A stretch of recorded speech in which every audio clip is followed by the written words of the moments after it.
Welcome back to part 5 of the Enterprise A commission, the 1537 scale from AMT.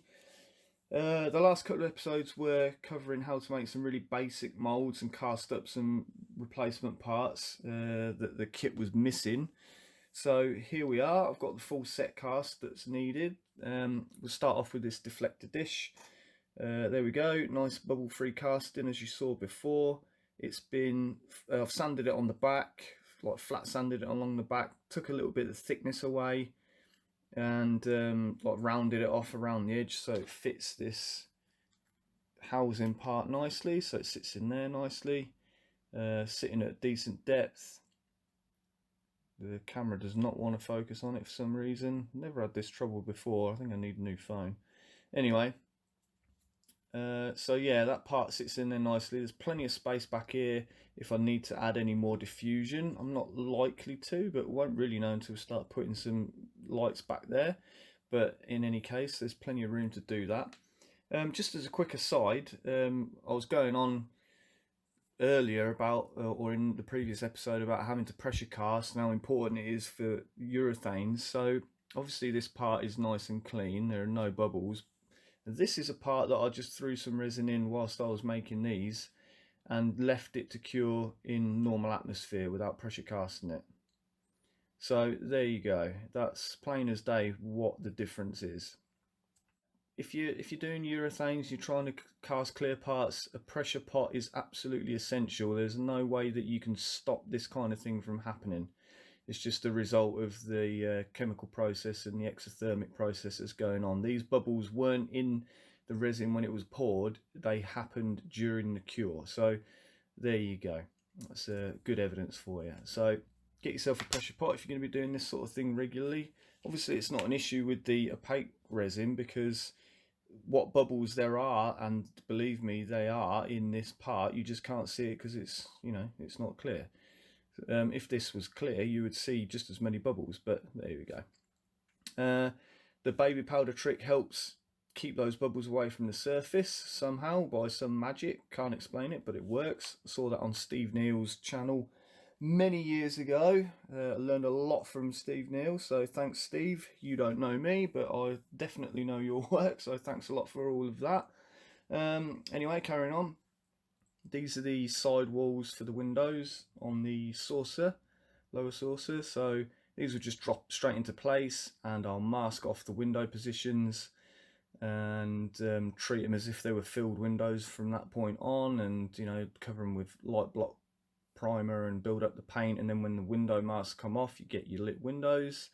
So there's a handful of those, should be more than enough. And obviously these two warp nacelle grills that go on the ends, so I've got a pair of those. So all good to go. So moving on with the actual nuts and bolts of the build, I've got the dorsal parts. The windows have been drilled in thereabouts the right place using those Paragraphics window templates. And again, similarly as to the secondary hole, the windows have been drilled much bigger than they'll finally be. This plastic is absolutely rock hard. I mean, it's probably older than me at this point, if not exactly the same age, and it is absolutely rock hard. So even when I was drilling it, the drill tried to walk a little bit and would wander. So not that it was an issue, because I was always going to drill them out oversized and then get the final position when I placed the mask in the filled sort of surface anyway. But still, I was late 70s, early 80s maybe, is absolutely rock hard. So yeah, they don't make them like they used to. So yeah, so that's done. Obviously the other side has been treated the same way, and I've in, so that's the next job on the list for these. Let's get those Paragraphics brass ports in place for both sides of the dorsal. And here's the lower saucer part, and the white balance is going to go all thrown out, but anyway, same deal. The windows have been filled in and then re-drilled in pretty much the right place, oversized, filled with epoxy or UV cure resin, depending on what I had on hand at the time, either, and sanded flat and smooth, so they'll be masked same thing. And I've cut a little access like clearance for the upper saucer to drop down, because now it's got the impulse deck on it, so you had to cut that piece away. And I've cut a large area, a large section out. I don't know what's going on with this camera, it does not want to focus. Anyway, I've cut a large section out where the rec deck windows are going to end up being, and I'll just end up using one of these. I'll cut a piece of this, one of these wall pieces out to fit there, and then I'll mask the windows, same deal as all of the others. So that's about all that there is for this introduction. So I think the next thing on the list is to prep these parts, get them trimmed up, get them into the saucer, get the gaps filled and get the windows masked, and sort these docking ports out, and maybe start thinking about putting some lighting in some of this stuff to start playing around with that. So yeah, let's move on with the next thing. Right, the side walls are in on the saucer. There's that section that I cut out with one of the spare casts that I made and been fitted, and all the rest of. Come on, if the camera's going to cooperate. I bet it won't, going in and out of focus. Anyway, yeah, so they're all in, all 7 pieces. So there we go. Obviously they haven't been sanded flush with the sort of the rim of it there, but I'll deal with that when the saucer gets properly put together. No need to do that now. It might appear that there are gaps and things. There isn't. It's all been filled, and actually what I've used to fill it is CA, or like super glue, and it's a technique that I use quite a lot, and it works really well. We'd be surprised. I'm not sure if many other people use it as a filler the way I do. I've not really seen it, but on other channels, but it actually works really well. And like, this is a good example. It looks on the camera there like between the resin part and the plastic there's a big old gap, but if I'm running my finger over it, it's absolutely smooth, because I filled it with liquid CA, let it cure, and then sanded it. I don't know, maybe if I get it on an angle we might be able to see it. It's really tough to see it, but yeah, it works really well. And there's another example of that for filling grid lines and things like that. Yeah, here's a finished side of the dorsal, so you can see there I've fitted the docking port, and the same thing where I've had to fit that piece of tube to recreate the docking wall, like the port wall. There was a bit of a gap round there where I drilled it with a step drill, and that's been filled with CA and then sanded. But it looks, because the CA is clear, you can see it.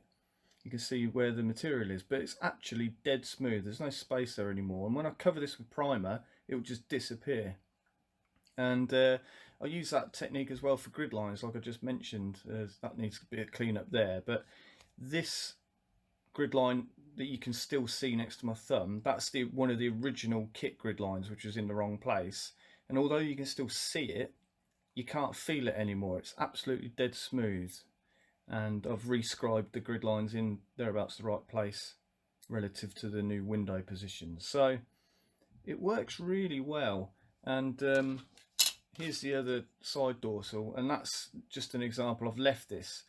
Obviously it's set up rock hard now, as CA will. And once I've sanded that smooth, and it doesn't take a lot of work, literally, I'll probably show it on camera, just a few seconds of sanding that with a couple of different grits of sandpaper, and it's gone. And same thing with that. You see how much I've built up and filleted around this tube. I'll file that down or sand it with some really coarse grit, and then as I smooth it over with finer and finer grit, it will just absolutely disappear. So yeah, that's a good technique that's that I've sort of been using for quite a while now. So yeah, I thought you might find that interesting. Anyway, so I need to sort this out, and obviously then the next step for this and the saucer is going to be masking the window positions. But something else I just wanted to sort of touch on, getting back to the secondary hull part, as we've seen in previous episodes, it hasn't had anything else done to it, except I've started to sort of clean up this part line and get ready to fit the shapeways part. Now, this is where some of my complaints about 3D printing sort of come to the fore. Now, I'm not a 3D printer guy, and I'm not banging it or not bashing it at all, really. I've got nothing against 3D printing per se, but it's definitely just still a very new tool, and there are some snags and some issues going on with 3D printing, which for me are just, you know, it's not good enough in my opinion to really sort of supersede the more traditional model making techniques in a lot of areas. I mean, in other areas, absolutely it supersedes it, like being able to rescale parts very quickly if you want to make things at different scales, and you know, have identical pieces at different sizes, and you know, it's really, really good for that sort of thing. But in general, I think it's still got a lot of teething problems like as a whole, for the hobby sort of level and grassroots level, that still need to be ironed out. So all that preamble basically is to say that this is a 3D printed part that I got off Shapeways, and on first glance, yeah, it's a fairly decent part. It's got some nice detail on it, but you can see the striations on the resolution, and there's a couple of things going on here.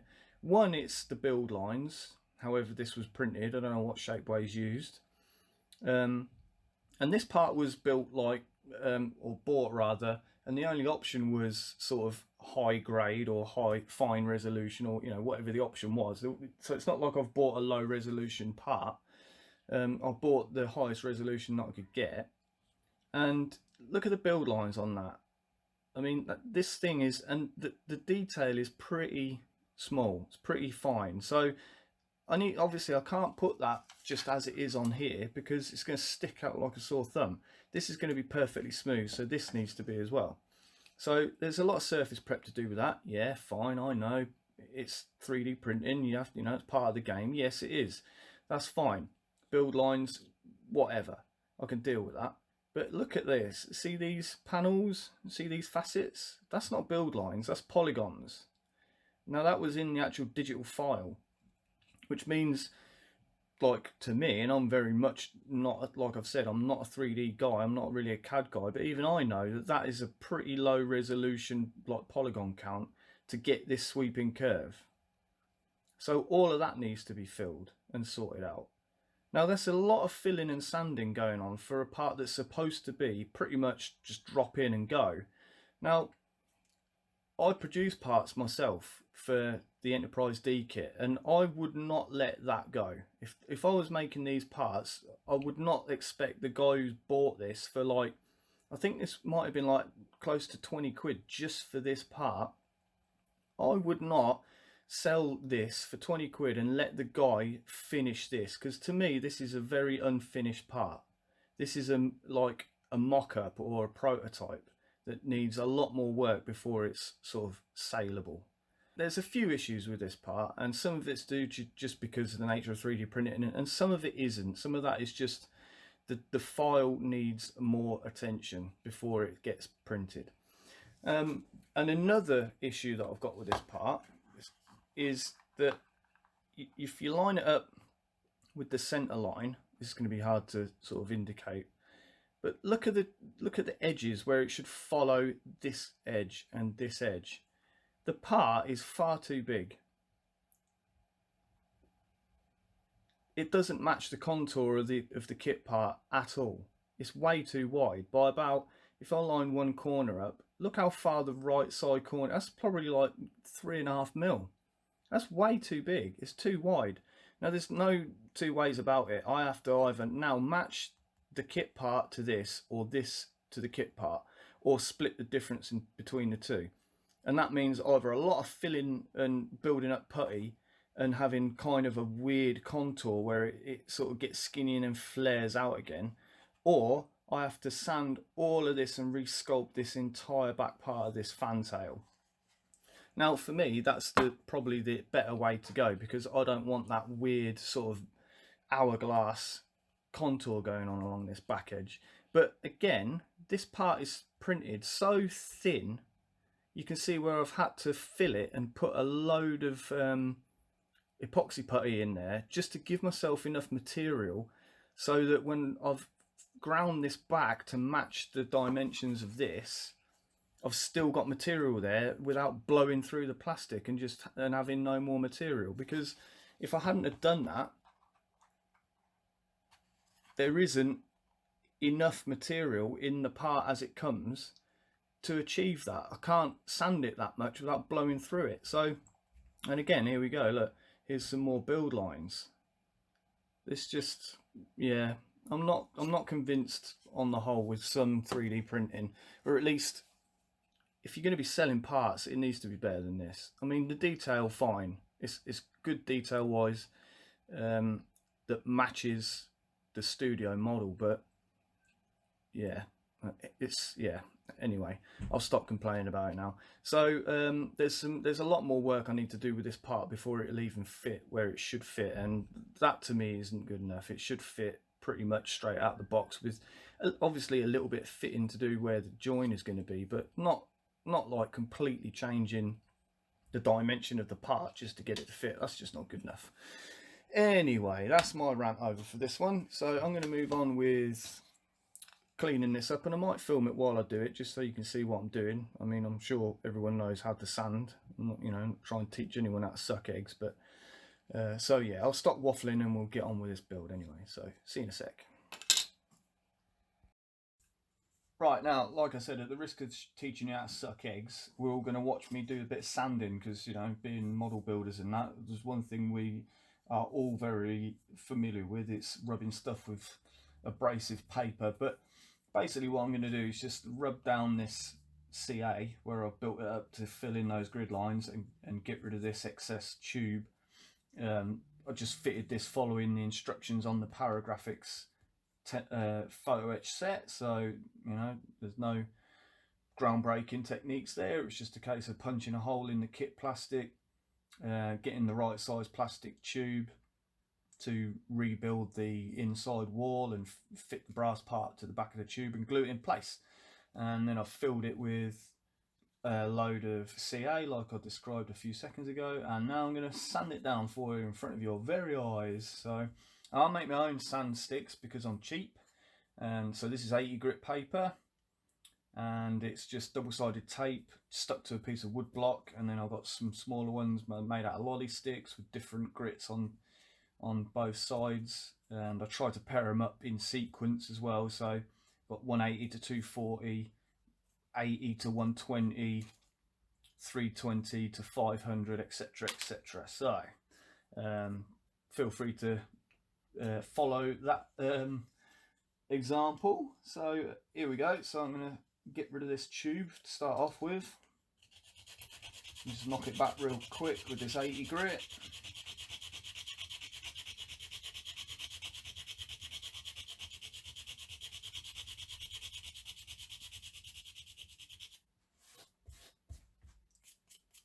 So I'm pretty close to the kit part now. So obviously I want to stop there because I don't want to start carving into that with the 80 grit, and switch to the 120. Now this is where I'm starting to get up against that filleted CA glue. Hopefully you can see it. You see that? Yeah, kind of. Anyway, so I'm going to keep sanding this anyway to get rid of that CA and sort of start blending it into the overall proper surface. And I don't want to go too crazy because I don't want to change the contour of this shoulder on the actual kit part, so I'm just being mindful that once I'm starting to get down pretty close, I'm going to need to swap to go to a higher grit again and kind of slow down the progress of the cutting.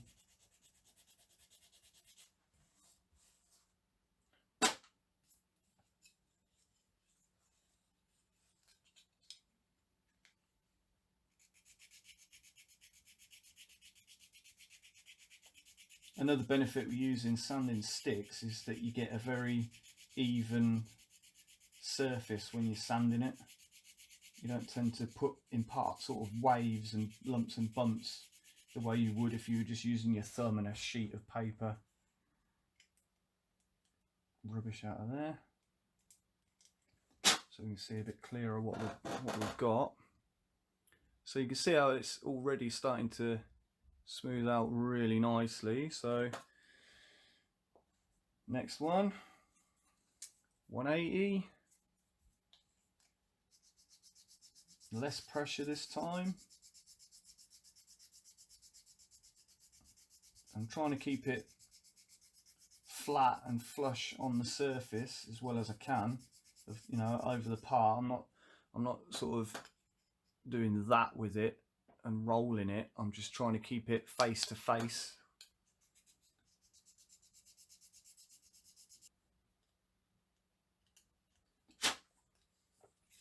I'll just hold it up to the light. Sorry you can't see this, but if you hold it up to the light and sort of play it through the light, you'll see little gaps and things that you've missed, but all those tiny little flaws will catch those when the primer goes on, because you're never going to get everything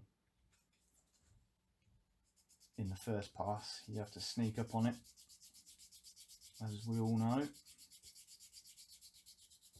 And finally, with the 240 grit on the back side of this sanding stick, and this will probably do for now until the primer goes on. That should be smooth enough, and the primer should take care of anything else. So I'll see if I can show it to you. So there we go, nice and flat, nice and smooth. The white balance is blown all to hell. But it works, so there you go. And just do the same with this. I'm not going to use this obviously, because you know it's too big. So I'll go back to the 80 grit side and just knock down the real high spots and get most of this down, and then just work through the process again like you've just seen. I'll just do a few seconds here, but I won't make you sit through all of it. Or, well, not like you need to sit through all of it. You'll probably just skip the video, but there's no point in making you do that. So again, just trying to keep it very parallel and sort of face on face with the part, without digging too many big trenches into the actual kit part. This is all about fixing things, not creating more problems. Really light pressure, and you can see already that I've started making good headway getting that excess CA down. See it starting to flatten out on the surface. So I'm going to carry on doing this, and I'll come back to you when it's all smooth and matching the other side, the other part. So I'll be back. Right, there we go. It's all nice and smooth. I went down to 320 grit to get it nice and smooth. No point going any higher grit than that, like 500 or 600, because when the primer goes down, it's going to leave a rougher surface on the paint surface than what the 500 grit would have done. So 320 is more than enough for this. So the grid lines are nice and smooth and filled in, and so obviously now I need to re-scribe them in the right place, and re-scribe, or scribe rather, the missing one that runs along sort of parallel to this edge, sort of starting there, and it goes along to the vent for the photon launcher. I think that's what that is. You can see it on this part. That's where I've scribed that lower line running parallel or running horizontal, and then the two blowout panel grid lines in thereabouts the right place relative to the Windows focus.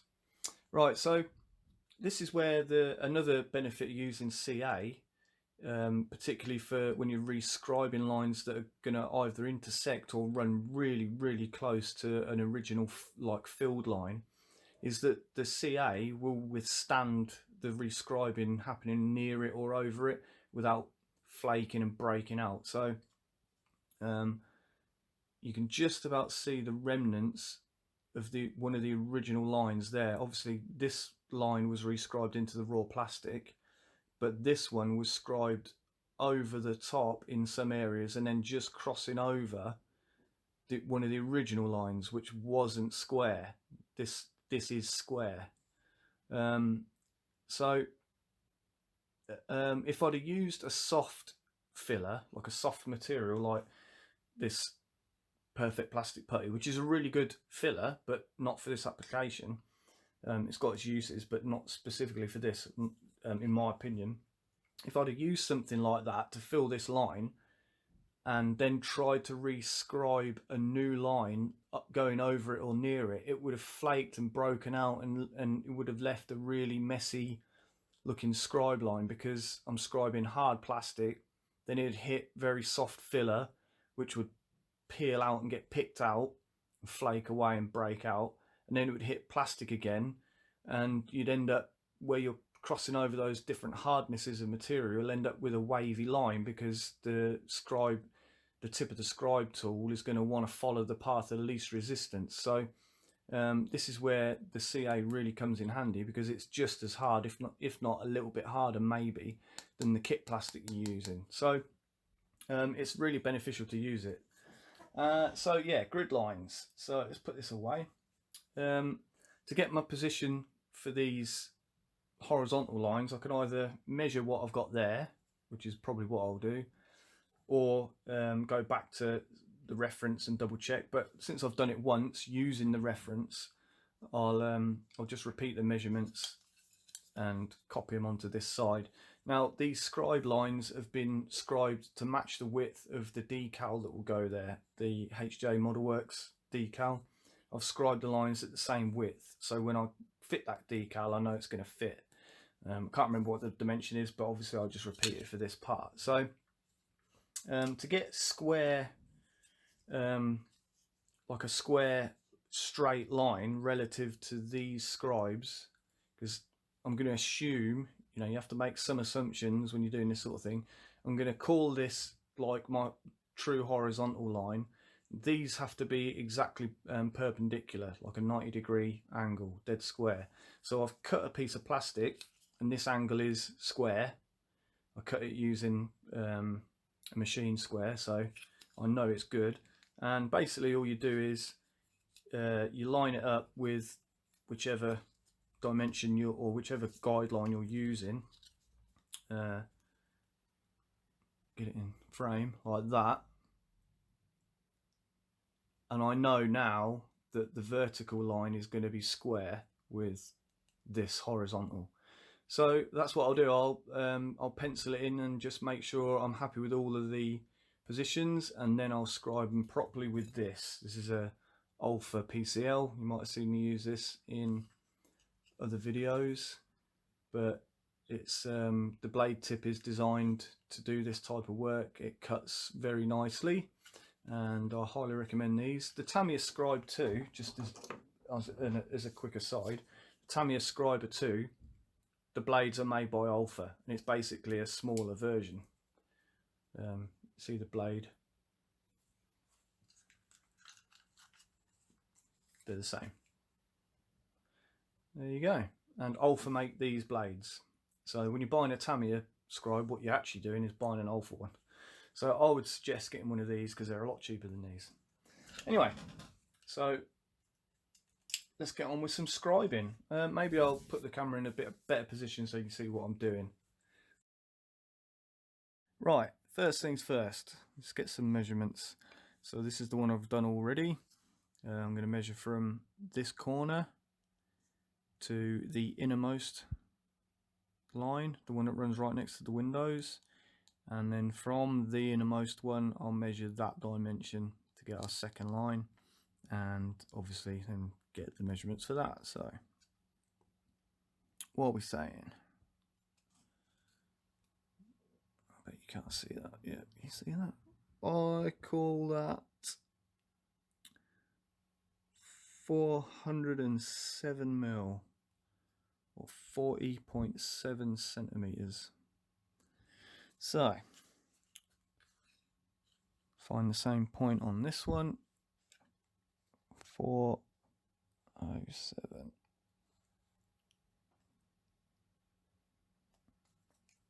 Pencil.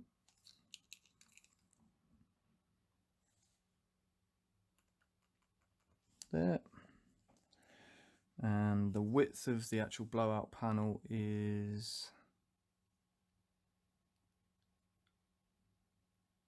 8mm. So from there,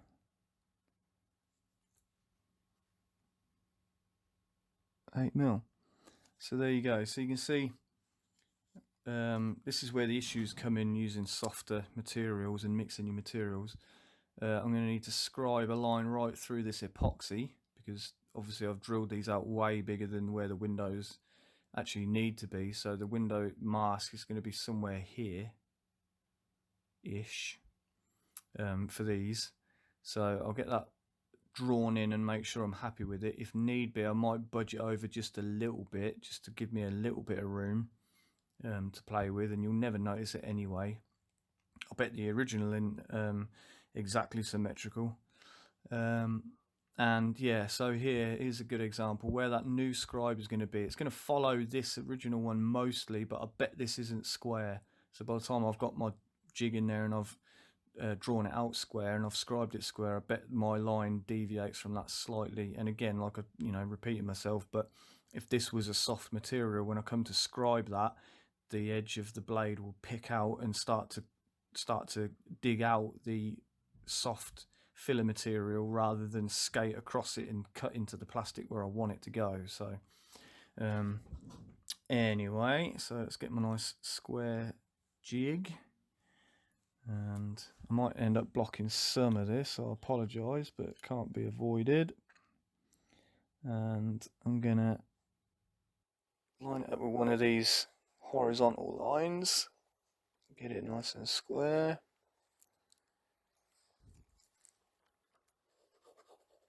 And just give myself a visual indicator so I can check. So yeah, I think I'm going to budge it over a bit because I don't want it quite that close. In fact, what I might do is just double check that, see if these parts are the same, because I bet they're not. Perhaps it was me. Perhaps I didn't drill the holes in quite the same place. Although, I mean, you can't see it looking down in there, but I can kind of see they are facing each other pretty well. So anyway, I'll budge it over just a little bit, just to give myself a bit of room. So kind of work over myself, but you'll be able to see it better. So I'm lining up the straight, like the horizontal lines there, making sure that my jig is laying on that line nice and accurately, and then just draw myself a line. And the same with this one.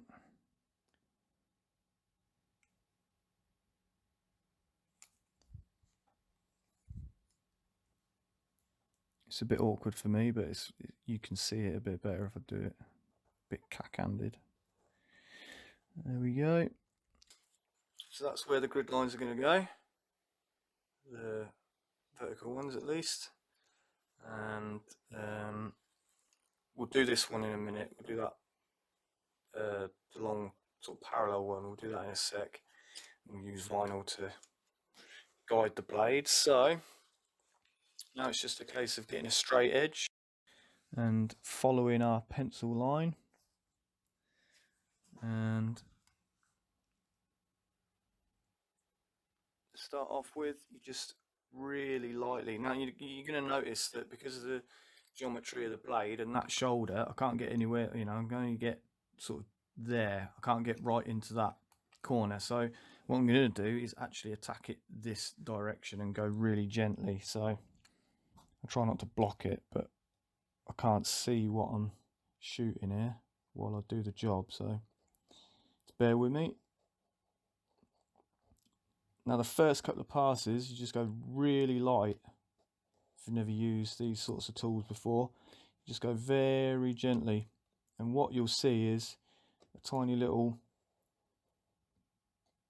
like corkscrew of plastic on the tip of the blade. But you can't, come on camera, but you can't see it. That tiny little bit of plastic has been removed. So with each pass you are creating a scribe line, but until you've got to a certain depth, you just need to go very gently with it because it's easy to wander off of your line and give yourself a mess. So there we go. I don't know if you can see the little coils of plastic being cut up now. So you see it? I've gone off the pencil line a shade, a tiny shade, but it's a lot more accurate than what was there before. And I can feel it with my finger now. So I'm just going to run the blade over it a couple more times just to get a little bit more depth. And this is where you have to be really careful because it's easy when you're crossing over grid lines, like here, it's easy to jump the blade. So just really gently. Now obviously I'm doing this a bit cack-handed as well, so it's even more important that I carefully pull the blade. Because normally you'd be working towards you like this, not doing it backwards, but can manage. It's all good. Just get that little remnant out of there, and then just come back in this direction like that. Got a little bit more control, so I can deal with these intersections a bit better. And there we go. That's enough. That's more than enough to give us a grid line there. So just rinse and repeat. I'll do it same thing for that line, and then I'll get this one measured out and marked, and we'll go through getting that one scribed. So see you in a sec. Right, so I've got the marks for where I want that horizontal line to start and finish, and what I'm going to use is some vinyl as a guide because it's sort of it conforms to shapes, but it's thick enough to act as a decent scribe guide. So what I'm going to do is just put it on that mark there like that, just so it's stuck down on one side. And now what I need to do is follow that across and try and keep it straight, because it should be a straight line, it shouldn't be curved. That's pretty good. So there we go, simple as that. Make sure it's pressed down because I don't want it to move while I'm pulling the blade along the side of it, especially here where it's going to be pretty close to the top of that photon launcher exhaust vent, whatever it is. Again, really nice, even to the point where it feels like not even really doing anything, but it is, because can you see that? I don't know if you can see that. I can see there's a tiny little bit of plastic got cut there. So again, as the grid line gets deeper, I can start getting a little bit braver with it because it's less likely to jump out. See, I'm taking pretty good cuts now each time. I'll go one more and then take the vinyl off and see how it looks, because I don't want a huge trench. So there we go. So we've got a line there, but definitely want to go a bit deeper. So now I can use the line itself with care. I can use the line itself. I don't need a guide anymore. See, I'm taking really good amounts of plastic off now each time. So I think that should do it.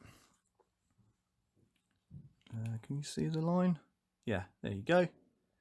One grid line. There we are. So this part's ready now. I'll just give this a wash because there's a little bit of dust built up in some of the tiny little flaws in the epoxy where the windows are going to be. I need to wash that out, and then we'll get to masking the windows and spraying some primer. Well, it's amazing what a liquid grey primer will do. Everything looks really clean and quite nice now. The windows were masked and the grid lines, you can see how well they scribed out. Obviously these ones need a bit of cleaning out still to match the original kit scribes because they're a lot deeper and a lot wider. But in general, on the whole, they look really good and they line up with each other on like both sides really well. If I just quickly bang these together, you see where this horizontal one, I need to obviously follow it around the front edge there, but they match perfectly. It's difficult to tell on this, but take my word for it, they do. They line up lovely, so when the whole thing's together, it's going to line up nice. There's a few little pits and little holes and gaps that need filling, as usual, as expected, but you can see how well that super glue filled the original grid lines. Are just completely gone now, absolutely invisible, and lovely smooth finish. So very useful technique. There we go. So that's the dorsal. So some little bits to do there, some sink marks to fill. I don't know if you can see that. There's a couple of those sorts of things all over the place. Oh, one other thing. The kit doesn't have molded detail where the dorsal floodlights are, and obviously I'm going to be adding those, so I've drilled those out.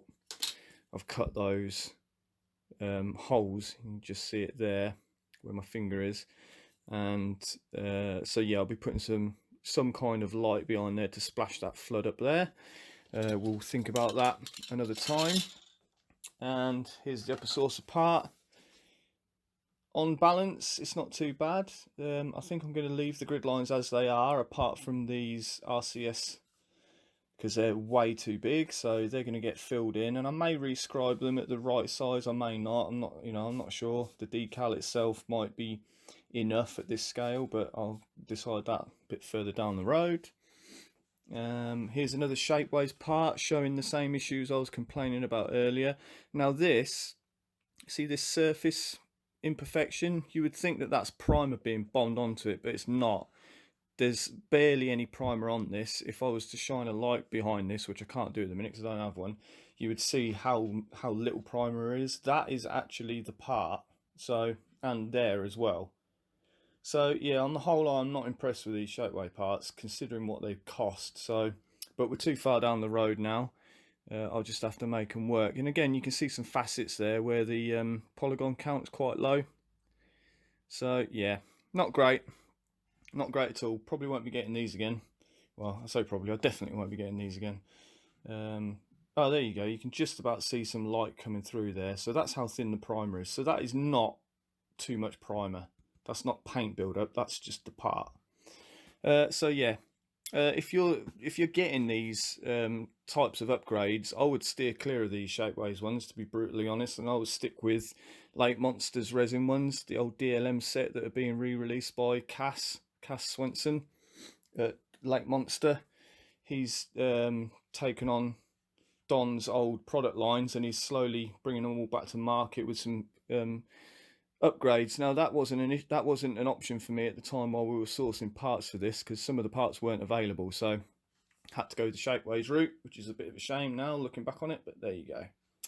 So yeah, you can see some striations. Look, it looks like a wood grain effect there where the layers have been built up, and again, low polygon count. You can see all the facets.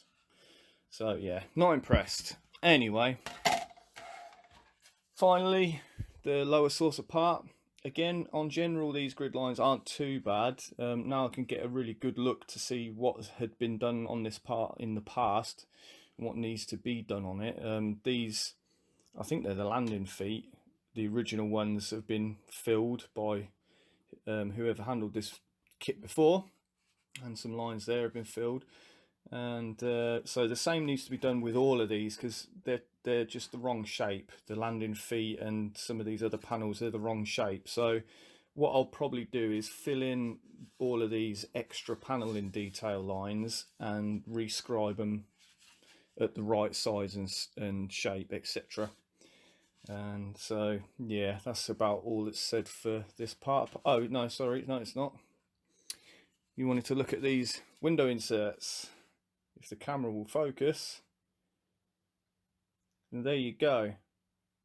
Now these masks, I just cut these masks on my vinyl cutter and used the brass template set to get them positioned.